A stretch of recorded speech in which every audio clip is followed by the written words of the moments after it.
जय श्री कृष्णा। राधे राधे। श्रोताओं, आप सभी पर प्रभु श्री कृष्ण की कृपा सदैव सदैव बनी रहे।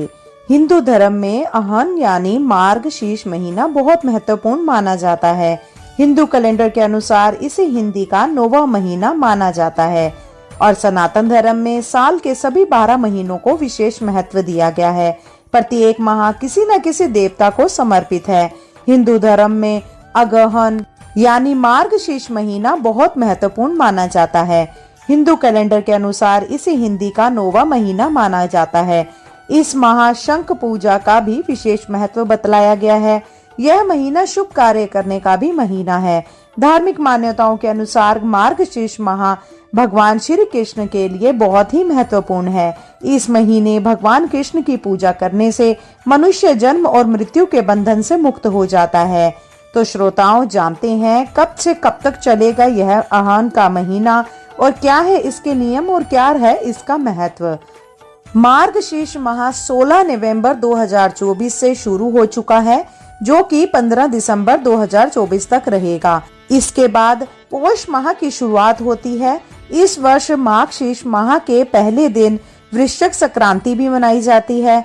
इस दिन सूर्य वृश्चिक राशि में प्रवेश करेंगे। मार्गशीर्ष माह को भगवान श्री कृष्ण की पूजा के लिए बहुत ही महत्वपूर्ण माना जाता है। ऐसा कहा जाता है कि इस महीने में जप तप और ध्यान करने से सभी तरह के बिगड़े कार्य बन जाते हैं। इस महीने अगर आप कहना मंत्र का जाप करेंगे तो आपकी सभी मनोकामनाएं पूर्ण होंगी। भगवान श्री कृष्ण ने स्वयं को मार्गशीर्ष बतलाया है। श्री कृष्ण कहते हैं, बृहत साम तथा साम नाम गायत्री छंद साम हम मासा नाम मार्ग शशो अहम अमृता नाम कुसुमा कर। अर्थात मैं सामों में बृहत साम, छंदों में गायत्री, मासों में मार्गशीर्ष और ऋतुओं में बसंत ऋतु में हूँ। इस श्लोक के माध्यम से श्री कृष्ण ने स्वयं को मार्गशीर्ष महीना बतलाया है। श्रोताओं, अब हम जानते हैं कि इस माह में हमें क्या करना चाहिए। मार्गशीर्ष माह में विष्णु सहस्त्र नाम, भगवत गीता और गजेंद्र मोक्ष का पाठ अवश्य करें। इससे पितरों को मोक्ष मिलता है और जीवन में खुशहाली भी आती है।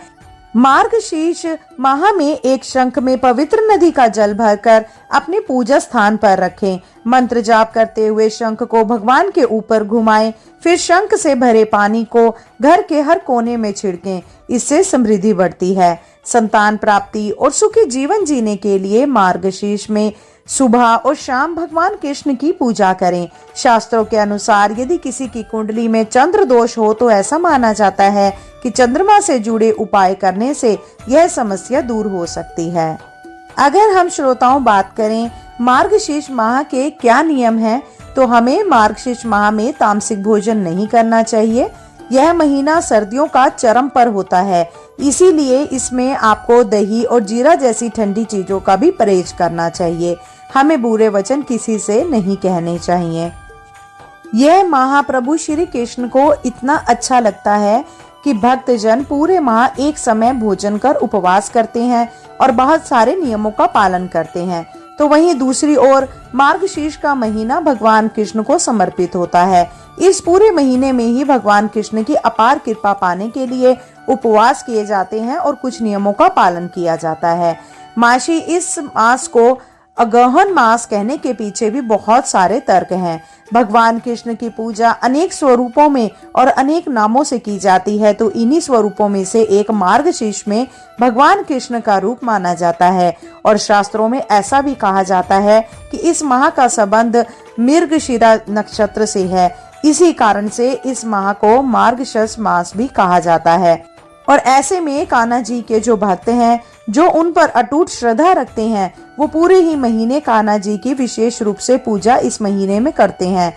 और आज की इस वीडियो में मैं आपको बताने वाली हूँ मार्गशीर्ष मास यानी कि अगहन मास के महत्व के बारे में। अगर आप अगहन मास के नियमों का पालन करना चाहते हैं, पूजा या उपवास करना चाहते हैं, तो आपको किन किन बातों का ध्यान रखना चाहिए। कौन कौन से ऐसे काम हैं जो आपको इस माह में नहीं करने चाहिए और कौन से ऐसे काम हैं जिन्हें आपको इस महीने में करना चाहिए। देखिए, मार्गशीर्ष इस महीने में भगवान कृष्ण की पूजा सबसे उत्तम मानी गई है और इसी महीने में कहा जाता है कि जो लोग नियमों का पालन करते हैं तो उन्हें जीरे का सबसे पहले त्याग करना चाहिए। केवल एक जीरा ऐसी वस्तु है जिसका त्याग आपको इस महीने में करना चाहिए। आप देखिए, शरीर पर तेल लगाने के लिए कहा जाता है और इस माह में बहुत उत्तम रहता है। तो आप अगर उपवास करें ना करें, पूजा के नियमों का पालन करें ना करें, और इस महीने में अगर आप हो सके तो रोज नहीं तो जब भी आपके पास संभव हो, एक दिन छोड़ के, 2 दिन छोड़ के या हफ्ते में एक दिन अपने शरीर पर तेल की मालिश जरूर करें। और सबसे पहली बात, अगर आप मार्गशीर्ष के नियमों का पालन करना ही चाहते हैं, या देखिए कुछ लोग तो पूरे महीने उपवास करते हैं, अगर आप पूरे महीने उपवास ना कर पाए, सभी नियमों का पालन ना कर पाए, तो आप कम से कम 5, 7 या 11 दिन आप नियमों का पालन कर सकते हैं। आपकी श्रद्धा है, और आप अगर नियमों का पालन नहीं भी करते तो भी आप भगवान कृष्ण की पूजा अपने सच्चे मन से और अपने अंतर मन से करते रहें। आपको कृष्ण भगवान हमेशा प्रिय रहेंगे। तो देखिए, अगर आप नियमों का पालन करना चाहते हैं या उपवास रखना चाहते हैं, क्योंकि बहुत से लोग, जैसे मैंने आपको बताया है कि कार्तिक मास की तरह इस माह में भी केवल एक समय ही भोजन ग्रहण करते हैं, दिन भर उपवास रखते हैं और रात को जो है वो शाम की पूजा करने के बाद भोजन अन्न ग्रहण करते हैं, शुद्ध सात्विक अन्न ग्रहण करते हैं। तो अगर आप ऐसा करना चाहते हैं तो माघ इस महीने के सबसे पहले अगर आप इन दिनों की पूजा करना चाहते हैं, नियमों का पालन करना चाहते हैं, तो आप पहले दिन संकल्प जरूर लें कि आप माघ मास के नियमों का पालन करने जा रहे हैं और भगवान कृष्ण की कृपा पाने के लिए आप इतने दिनों तक व्रत रखेंगे। अगर आपने केवल 5, 7 या 11 दिन रखने हैं, तो आप जिस दिन से पहला नियम प्रारंभ करेंगे, पहला दिन आप प्रारंभ करने वाले हैं अपनी पूजा का, उस दिन से आप नियमों का पालन करें और उसी दिन आप संकल्प भी लें। साथ ही आपको इस बात का भी संकल्प लेना चाहिए कि आप पूरे मार्गशीर्ष के महीने में ना तो किसी की निंदा करेंगे और ना ही सुनेंगे। अगर गलती से आपके मन में दूसरों के प्रति निंदा का भाव, बुराई का भाव आ भी जाए, तो आप ओम श्री कृष्णाय नमः या ओम श्री दामोदराय नमः ऐसा कहकर अपने इष्ट से, अपने कान्हा जी से क्षमा जरूर मांग लें, वह आपको जरूर क्षमा कर देंगे। वैसे तो बहुत ज्यादा कठिन नियम नहीं है इस महीने में जिनका आप पालन ना कर पाए।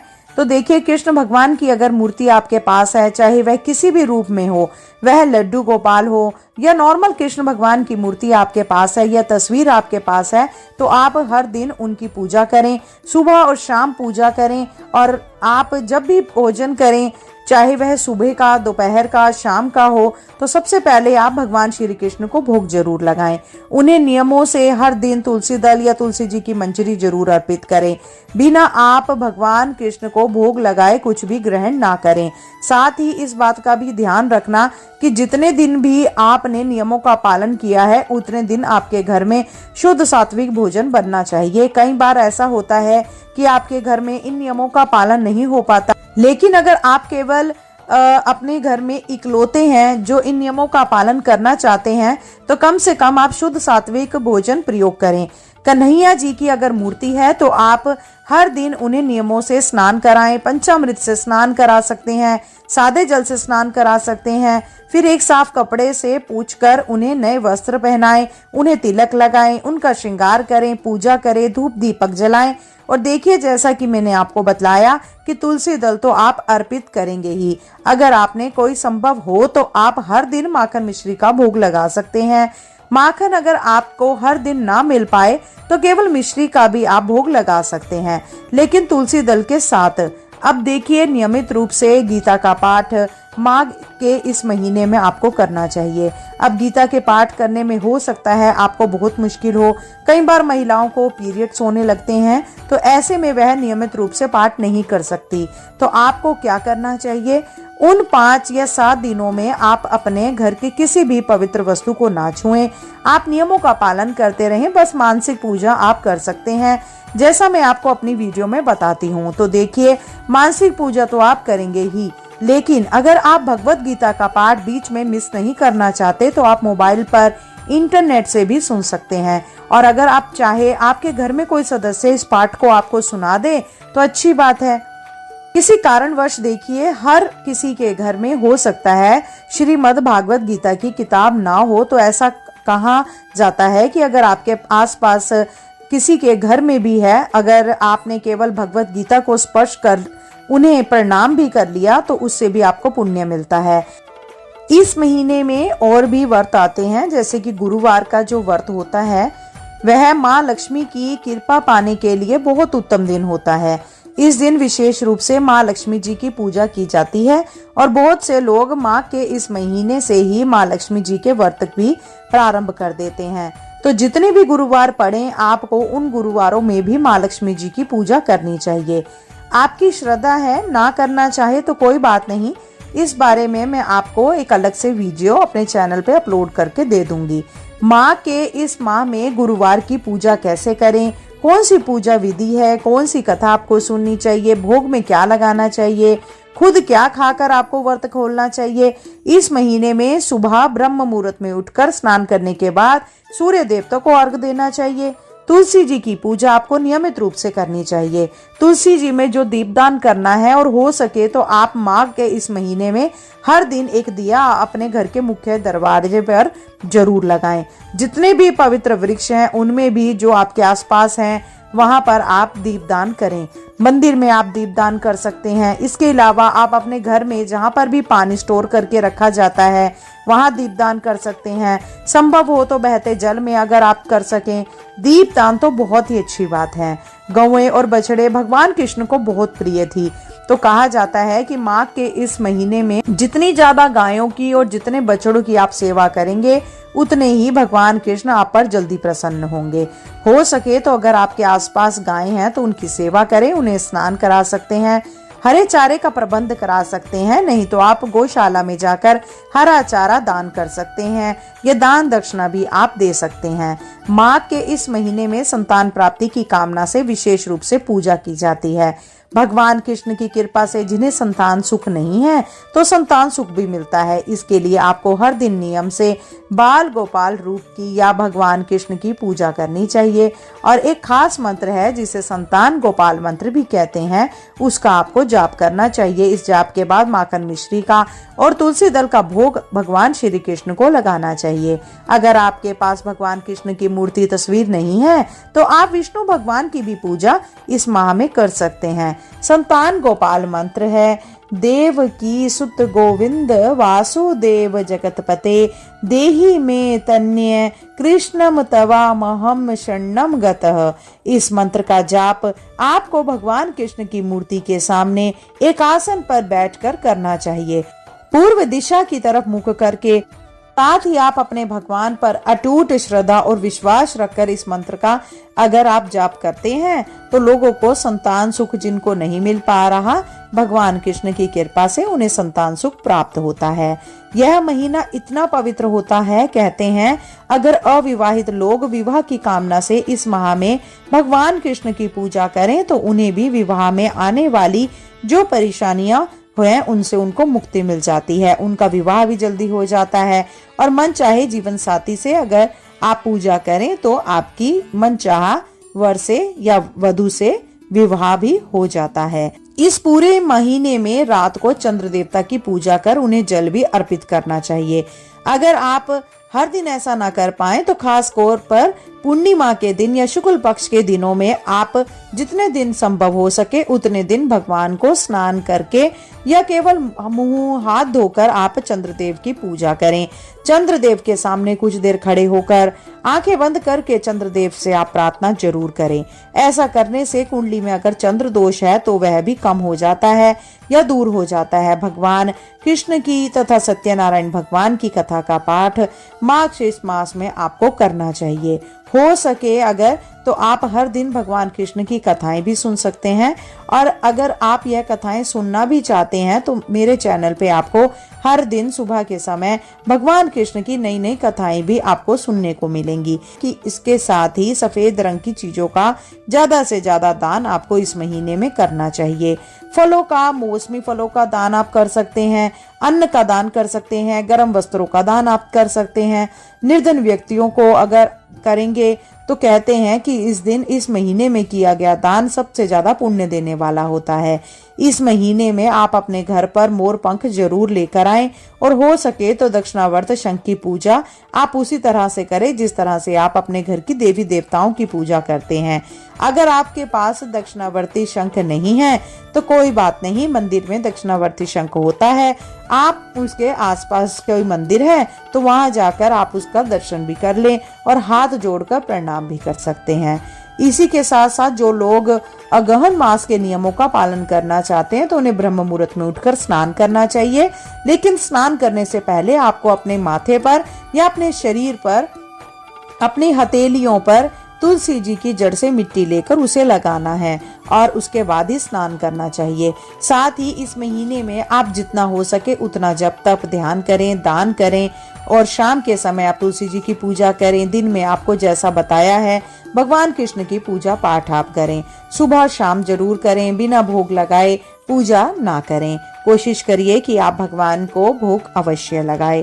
आप खुद कुछ भी ग्रहण ना करें देखा जाए तो, परंतु आप भगवान को भोग जरूर लगाएं। इस महीने में बहुत ज्यादा नियमों का पालन आपको नहीं करना होता। बस आपकी श्रद्धा अगर सच्ची है, मन में कान्हा जी के प्रति अटूट विश्वास है तो माने आपकी जो भी मनोकामना है वो अवश्य पूर्ण होगी। अगर आपके लिए संभव हो तो माघ के इस महीने में वृंदावन, गोकुल या मथुरा भी जा सकते हैं। साथ ही आप यमुना जी में स्नान कर सकते हैं।